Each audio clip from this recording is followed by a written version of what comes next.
នេះគឺជារបៀបធ្វើទឹកស្ករសម្រាប់ប្រើប្រាស់ក្នុងតុកាហ្វេរបស់នាងខ្ញុំដំបូងខ្ញុំចាក់ស្ករ1គីឡូចូលបន្ទាប់មកទៀតខ្ញុំប្រើទឹក500 ml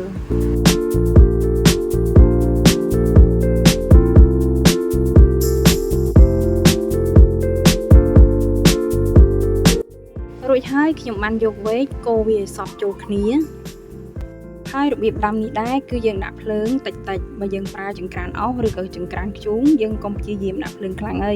ព្រោះវានាំឲ្យស្ករយើងនឹងវាកញ្ជ្រោលខ្លាំងនៅពេលដែលវាកំពុងតែពុះនោះវានឹងឡើងពពុះបែបនេះដូច្នេះពពុះនេះគឺខ្ញុំដកចេញ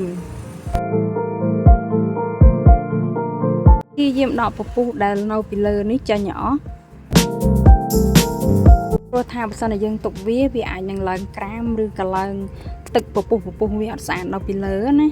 ហើយបញ្ជាក់ផងដែរនៅពេលដែលទឹកពុះនេះយើងអាចដាក់អំបិលមួយចិបចូល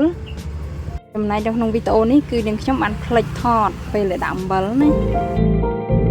បន្ទាប់មកទៀតគឺយើងច្របាច់ក្រូចឆ្មាមួយចំណិតចូលក្នុងទឹកស្ករដែលកំពុងពុះ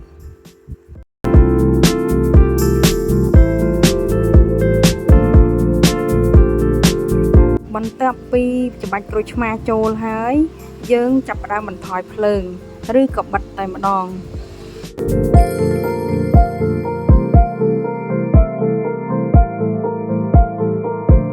ហើយដូចនៅក្នុងវីដេអូនេះដែរខ្ញុំក៏ព្យាយាមយកកំតិចកំទីទឹកស្ករណាដែលវាពុះនៅខាងលើនោះគឺខ្ញុំព្យាយាមយកចេញអស់ដើម្បីឲ្យវាថ្លាល្អហើយនេះគឺជាទឹកស្ករដែលយើងបានធ្វើរួចហើយបញ្ជាក់ម្ដងទៀតដែរទឹកស្ករដែលយើងបានធ្វើនេះគឺស្ករ1គីឡូទឹកស្អាតមានចំនួន500 ml អំបិលមួយចិបនិងក្រូចឆ្មាមួយចំណិតផងដែរហើយនេះគឺជាទឹកស្ករដែលយើងបានស្ងោររួចហើយទុកវាឲ្យត្រជាក់ហើយយើងចាក់ចូលដបបញ្ជាក់ផងដែរស្ករចំនួន1គីឡូទឹក500 ml អំបិលមួយចិបព្រមទាំងក្រូចឆ្មាមួយចំណិតគឺមកល្មមមួយដបនេះតែម្ដងអរគុណបងប្អូនសម្រាប់ការតាមដានទស្សនាបើពេញចិត្តវីដេអូសូមជួយ like ជួយ comment និង subscribe ចុចកណ្ដឹងម្នាក់មួយផងណាសូមអរគុណកុំភ្លេចជួបគ្នានៅក្នុងវីដេអូក្រោយ